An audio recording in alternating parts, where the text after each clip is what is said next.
El mercado de valores de Estados Unidos no está subiendo porque la economía sea fuerte.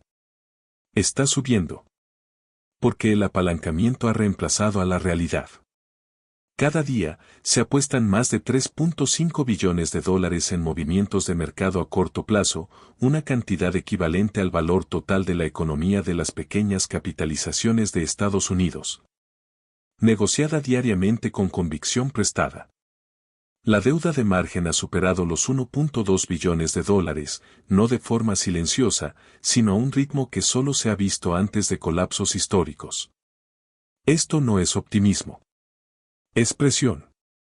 Cuando los mercados dejan de reflejar la vida real y comienzan a alimentarse de apalancamiento, no se corrigen suavemente. Se rompen. Y cuando lo hacen, el daño se propaga más rápido de lo que nadie espera. Lo que hace peligroso a este mercado no es el entusiasmo. Es la concentración. Una porción cada vez más pequeña de participantes ahora controla una parte creciente del riesgo, el capital y el movimiento de precios. Menos del 10% de la actividad del mercado es responsable de la mayoría de la exposición apalancada, mientras que los inversores pasivos y las cuentas de jubilación viajan encima de ellos sin saberlo. Esto no es una multitud entrando en masa. Es un sistema de presión que se construye desde un núcleo estrecho. El trading de opciones revela claramente la distorsión. El volumen diario de opciones ha explotado hasta los 3.5 billones de dólares, empequeñeciendo el efectivo real invertido en acciones. Estas no son posiciones a largo plazo que financien innovación o productividad. Son apuestas apalancadas de corta duración que expiran en horas o días, obligando a los creadores de mercado a cubrir en tiempo real. Esa cobertura empuja los precios al alza de forma mecánica, independientemente de la valoración, las ganancias o las condiciones económicas. El precio ya no descubre valor. Reacciona a los flujos de apalancamiento. La deuda de margen confirma la misma historia. En 1.2 billones de dólares. Los saldos de margen no solo están elevados. Se están acelerando, con un aumento del 45% interanual. Históricamente, el margen crece lentamente en mercados saludables. La expansión rápida solo aparece cuando los participantes creen que el riesgo a la baja ha desaparecido. Esta es la misma tasa de aceleración vista antes de grandes rupturas, cuando el dinero prestado se convierte en el combustible que mantiene los precios altos en lugar de ser una herramienta que apoya el crecimiento. El peligro más pasado por alto es que este apalancamiento está apilado, no distribuido. Un pequeño número de fondos, traders e instituciones están efectivamente dirigiendo la dirección del mercado a través de la exposición a derivados. Cuando los precios suben, el apalancamiento aumenta la confianza.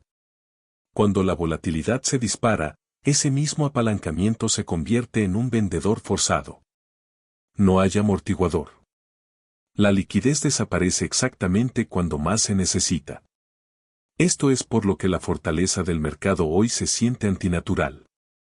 Las ganancias están siendo impulsadas por mecánicas estructurales, no por una amplia confianza económica. Y una vez que el precio depende de un apalancamiento concentrado para mantenerse elevado, la estabilidad se convierte en una ilusión. El mercado no necesita malas noticias para caer. Solo necesita menos apalancamiento que ayer. Esa concentración explica cómo los precios siguen subiendo. La siguiente pregunta es por qué esta estructura frágil ha sido permitida crecer sin control durante años y cómo la última crisis preparó silenciosamente el escenario para esta. Esa concentración no apareció de repente. Fue diseñada con el tiempo a través de una secuencia de decisiones de política y adaptaciones del mercado que reconfiguraron silenciosamente cómo se mueven los precios. El punto de inflexión fue 2020. En respuesta a la crisis, se inyectó liquidez a una escala nunca antes vista. El balance de la Reserva Federal superó los 7 billones de dólares. Las tasas de interés se llevaron a cero y el riesgo fue anestesiado en todo el sistema. Las herramientas de supervivencia se convirtieron en arquitectura permanente. Desde ese momento, el mercado dejó de comportarse como una máquina de descuento y comenzó a comportarse como una esponja de liquidez.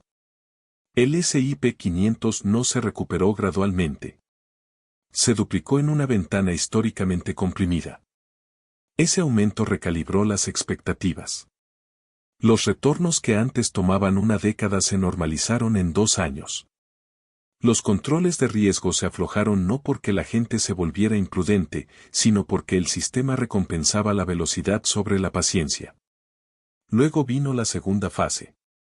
En 2022, las tasas subieron agresivamente. Sin embargo, el mercado se negó a resetearse. En lugar de desapalancarse, el capital se adaptó. El efectivo se estacionó en mercados de dinero. Los derivados absorbieron la volatilidad y el poder de fijación de precios se concentró en un puñado de firmas dominantes. Para cuando el índice volvió a alcanzar nuevos máximos, efectivamente se había duplicado una segunda vez desde sus mínimos pandémicos.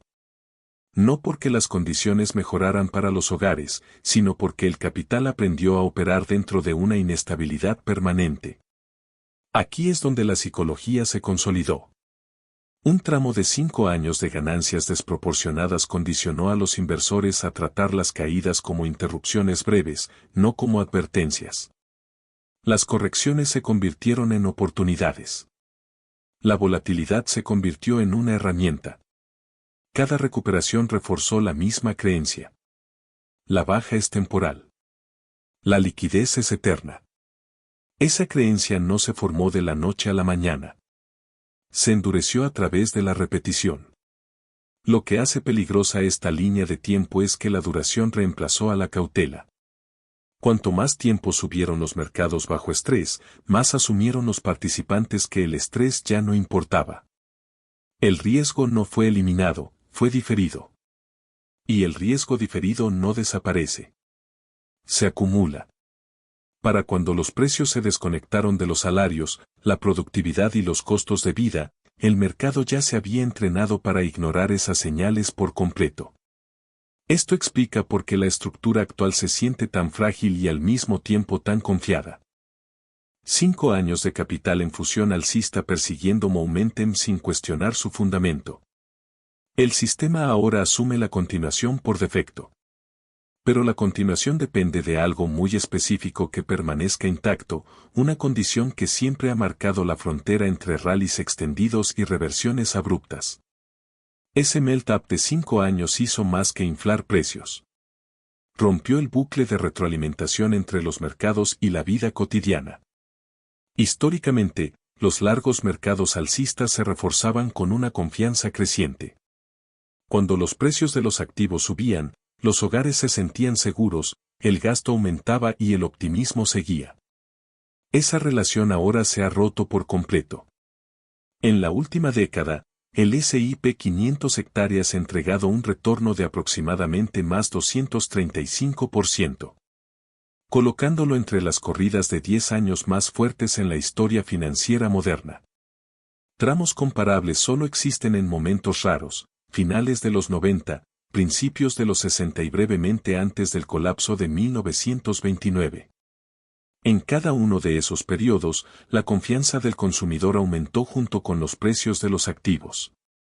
Hoy, ocurre lo contrario.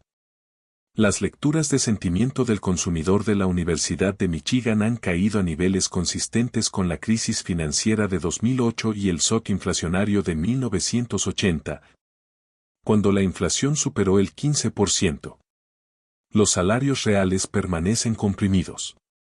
La asequibilidad de la vivienda ha colapsado. Los costos esenciales, alimentos, seguros, renta, atención médica, han absorbido una porción creciente del ingreso.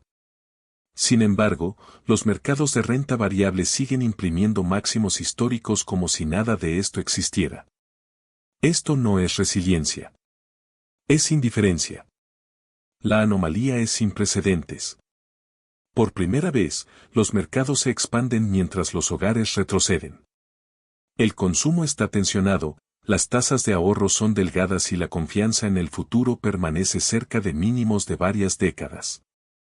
Sin embargo, los precios de los activos se comportan como si la prosperidad fuera generalizada. Esa desconexión no se explica por optimismo.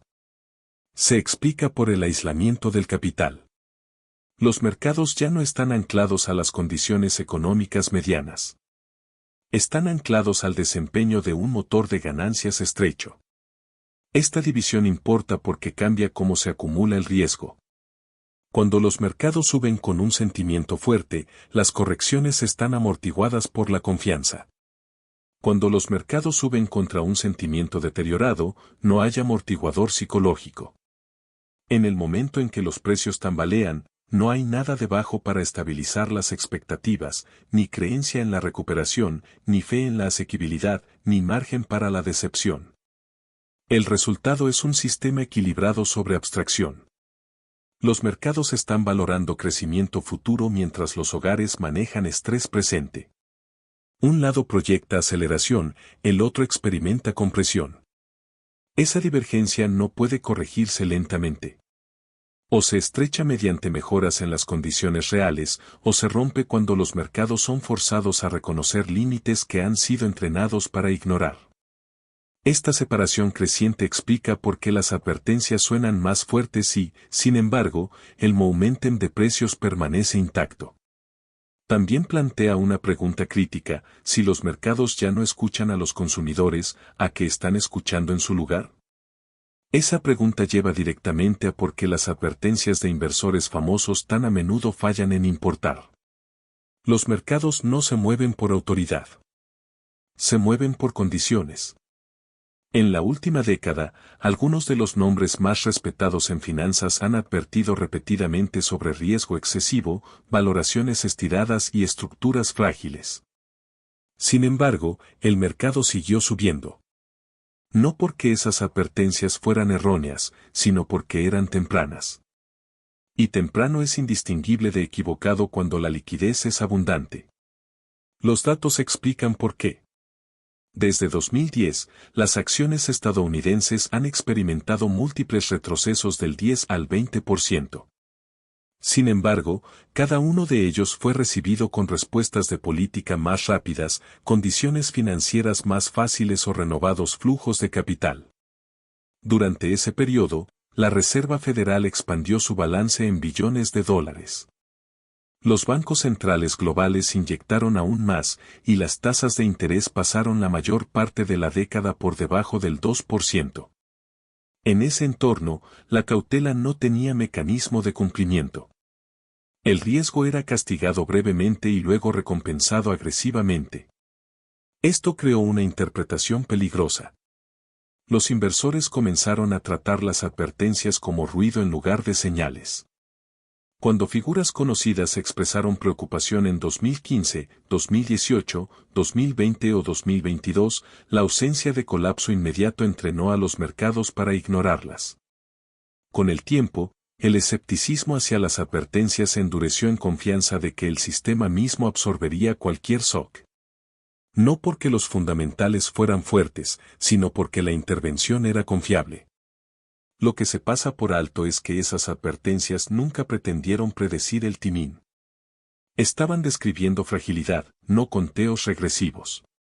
Los mercados, sin embargo, solo reaccionan cuando la fragilidad choca con restricción. Mientras la liquidez fluya libremente, el apalancamiento se expanda y el financiamiento permanezca accesible, el riesgo estructural puede crecer invisiblemente.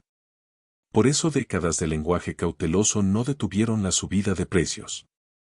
Las condiciones requeridas para hacer esos riesgos inevitables simplemente no estaban presentes. Aquí es donde la mayoría de los analistas fallan el análisis. Enmarcan las advertencias como profecías fallidas en lugar de alertas condicionales. Los mercados no se rompen porque alguien suene la alarma. Se rompen cuando el sistema pierde su capacidad de diferir consecuencias. Hasta ese momento, las advertencias se sienten irrelevantes, incluso cuando son precisas. Esto replantea el problema por completo. La pregunta ya no es si las valoraciones están estiradas o el apalancamiento es excesivo. Ambas ya son ciertas. La verdadera pregunta es qué fuerza obliga finalmente a los mercados a escuchar. La historia muestra que solo una variable ha convertido consistentemente las advertencias en realidad. Y no es el miedo, el sentimiento ni la convicción de celebridades. Es el momento en que las condiciones se endurecen lo suficiente como para que la creencia sola ya no pueda mantener los precios elevados. Esa condición de endurecimiento aún no ha llegado porque una narrativa poderosa todavía está haciendo su trabajo, el crecimiento. Los mercados no están flotando en optimismo ciego. Están anclados a expectativas de que las ganancias se expandirán lo suficientemente rápido como para justificar los precios de hoy. Según las proyecciones de Wall Street, se espera que las compañías del S&P 500 crezcan sus ganancias a aproximadamente el 18% anual en los próximos 5 años. Casi el doble del promedio histórico de largo plazo de alrededor del 9 al 10%. Esa suposición es la viga que sostiene toda la estructura en pie. Esta expectativa no está distribuida uniformemente en la economía. Está concentrada en un pequeño grupo de firmas dominantes cuya escala les permite crecer incluso mientras los hogares luchan. Un puñado de compañías ahora representa más de un tercio del valor total de mercado del S&P 500. Sus motores de ingresos son globales, basados en suscripciones y empresariales, servicios en la nube, publicidad digital, infraestructura de IA y semiconductores. Estos negocios no dependen del gasto discrecional del estadounidense promedio. Dependen de presupuestos corporativos, demanda de datos y bloqueo tecnológico. Esa distinción explica la contradicción vista antes. La presión del consumidor no debilita inmediatamente estos flujos de ganancias. Mientras el gasto empresarial se mantenga y las ganancias de eficiencia continúen, las ganancias reportadas pueden subir incluso cuando los salarios se queden atrás de la inflación y la asequibilidad se deteriore. Los mercados responden primero a las ganancias, no a la experiencia vivida. Esto es por lo que los índices suben mientras la confianza colapsa. Pero la misma concentración que estabiliza las ganancias también comprime la tolerancia al error. Cuando las expectativas de crecimiento están elevadas, las valoraciones se estiran en anticipación. Las relaciones precio-ganancias forward en el índice ahora están cerca de niveles previamente asociados con extremos de ciclo tardío. Eso no causa una reversión por sí solo. Eleva el costo de la decepción. Cuanto más alta la expectativa de crecimiento, menor el margen para sorpresas. Un modesto desaceleramiento no lleva a retornos planos. Fuerza una revaloración. Esta es la tensión silenciosa que mantiene unido al mercado.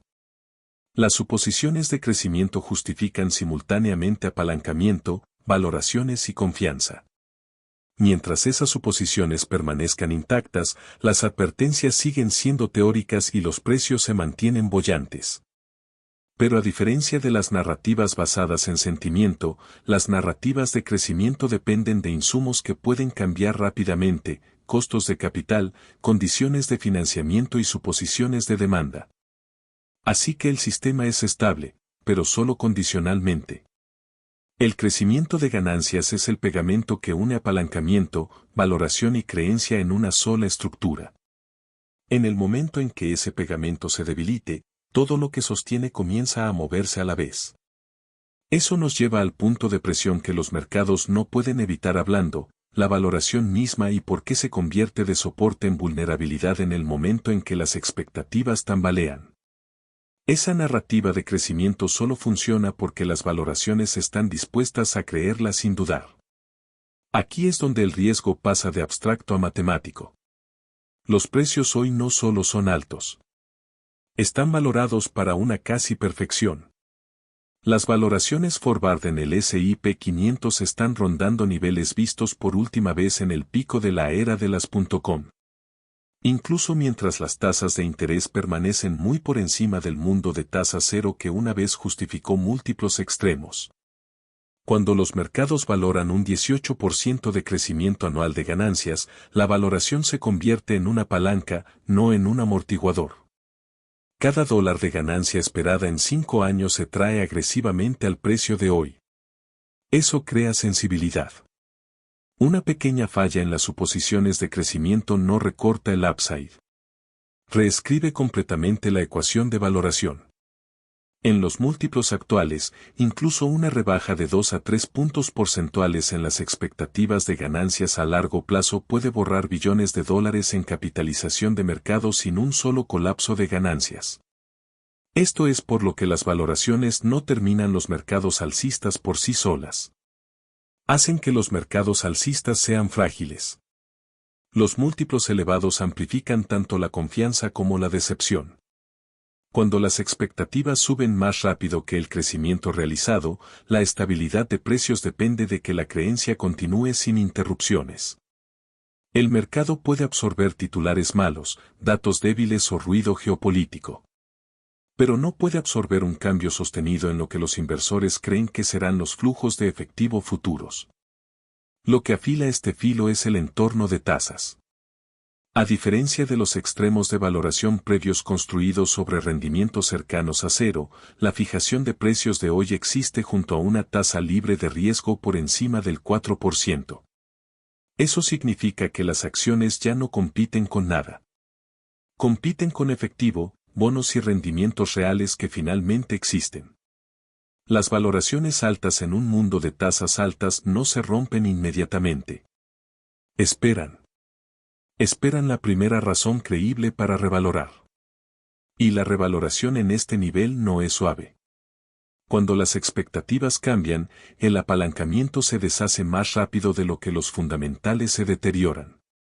Los algoritmos ajustan las tasas de descuento instantáneamente. Los flujos pasivos se revierten mecánicamente. Lo que parecía estabilidad de repente se revela como compresión. La valoración no colapsa porque los inversores entren en pánico. Colapsa porque la matemática cambia. Este es el punto de inflexión que la mayoría de los análisis pasan por alto. Las valoraciones no son señales de advertencia. Son acelerantes. Se sientan en silencio hasta que otra fuerza las enciende. Esa fuerza nunca es solo el sentimiento. Siempre es algo que cambia el costo de capital en todo el sistema a la vez. E históricamente, ha habido solo una variable lo suficientemente poderosa para hacerlo consistentemente. La variable que decide si las valoraciones de hoy son toleradas o rechazadas violentamente. Ese acelerante tiene un nombre y la historia es inequívoca al respecto, la inflación. Cada manía de mercado moderna ha sobrevivido al exceso de apalancamiento y la incredulidad hasta que la inflación forzó al sistema a revalorar la realidad. Cuando la inflación sube, no solo aumenta los precios. Reordena el poder en toda la estructura financiera. Mirando atrás en el último medio siglo, cada gran ruptura de acciones se alinea con la misma condición, inflación empujando por encima de aproximadamente 3.5% y con tendencia al alza. Los crashes de 1987, 2000 y 2022 siguieron ese patrón. No porque la inflación asuste a los inversores, sino porque destruye la tolerancia. Una vez que la inflación se acelera, las tasas de interés deben responder, ya sea por acción del Banco Central o por los mercados de bonos exigiendo compensación. La liquidez se endurece les guste o no a los responsables de política. Aquí es donde las valoraciones pierden protección. La inflación más alta eleva las tasas de descuento instantáneamente. Las ganancias futuras valen menos hoy.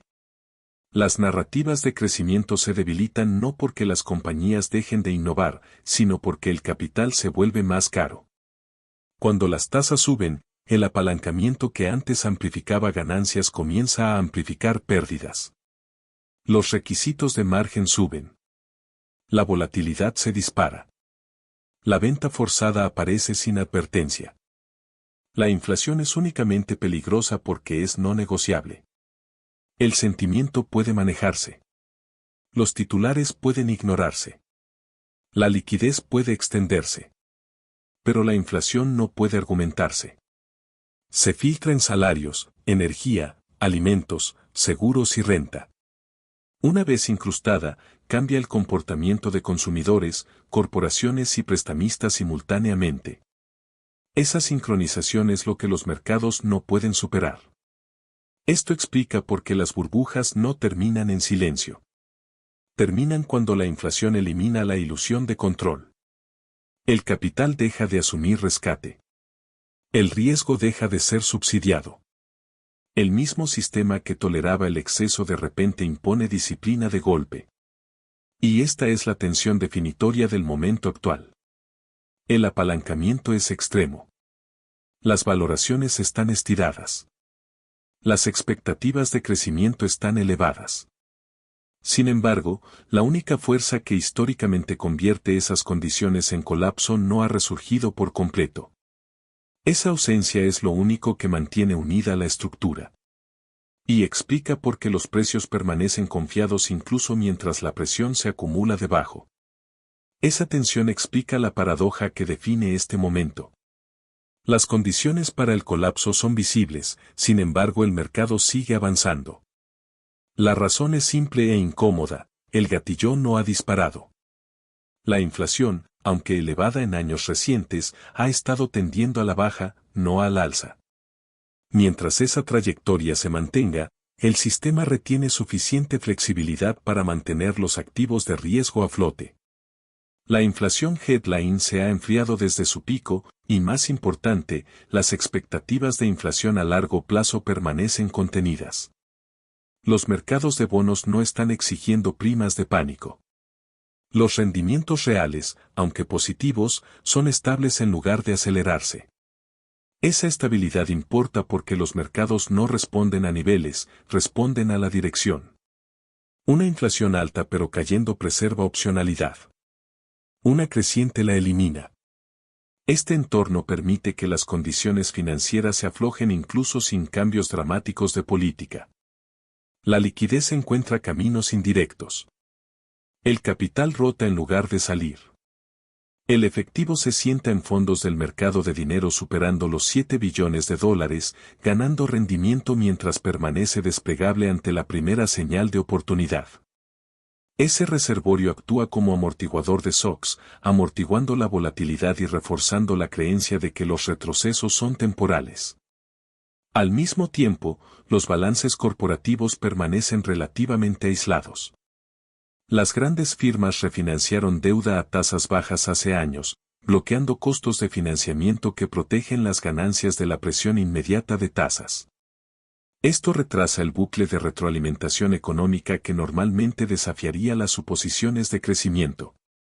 Los mercados interpretan ese retraso como durabilidad. Lo que mantiene viva la burbuja no es la negación. Es la paciencia condicional. Los inversores están dispuestos a tolerar valoraciones estiradas y apalancamiento pesado mientras el entorno macro no fuerce un reset. El riesgo no está siendo ignorado. Está siendo pospuesto. Cada punto de datos que sugiere enfriamiento de la inflación refuerza el mismo comportamiento, mantenerse invertido, mantenerse expuesto, mantenerse confiado. Pero este equilibrio es estrecho. Depende de que la estabilidad continúe, no de la mejora. El sistema puede manejar crecimiento lento, datos desiguales y ruido político. Lo que no puede manejar es una reversión en la variable que gobierna todas las demás. Mientras la inflación permanezca contenida, la estructura se mantiene. En el momento en que esa contención se rompa, la tolerancia del mercado desaparece instantáneamente y lo que parecía resiliencia se revela como retraso.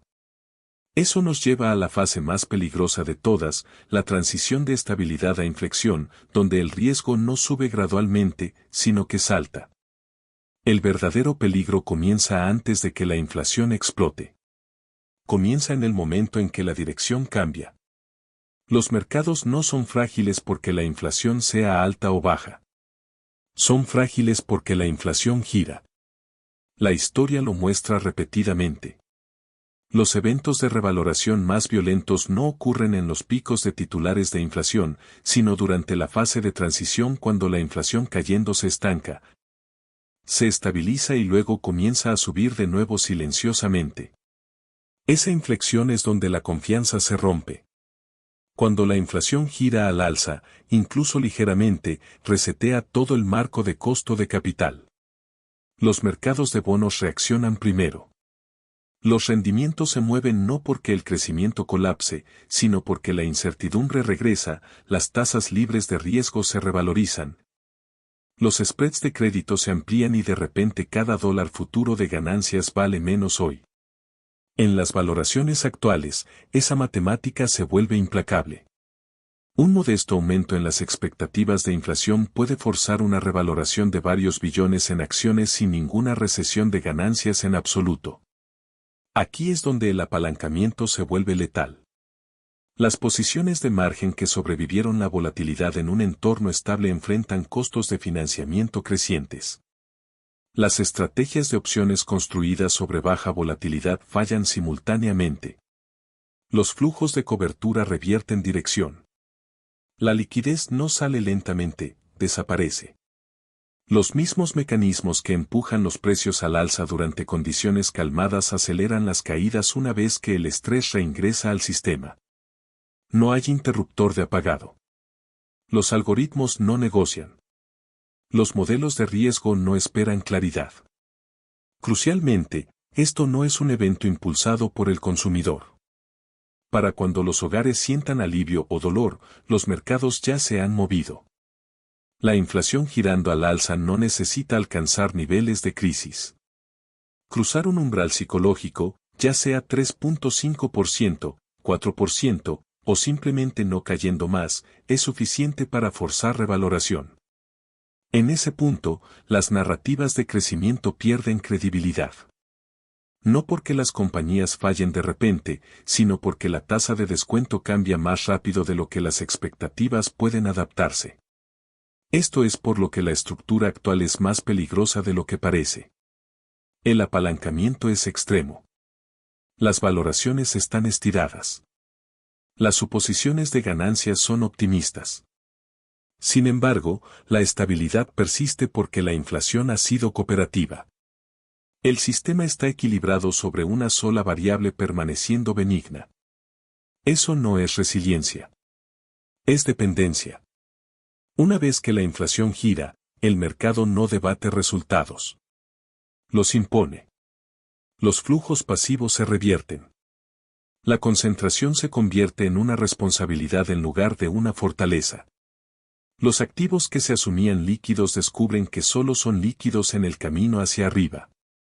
La puerta de salida no se estrecha gradualmente. Colapsa. Esta es la síntesis final. El mercado no está esperando una recesión, una crisis o un shock de titulares. Está esperando permiso para dejar de creer que mañana será más barato que hoy. Cuando esa creencia se rompa, todo se revaloriza a la vez. El peligro no es que la burbuja exista. El peligro es que el gatillón no se anuncia a sí mismo. Y para cuando la inflación pruebe que ha girado, el mercado ya está cayendo.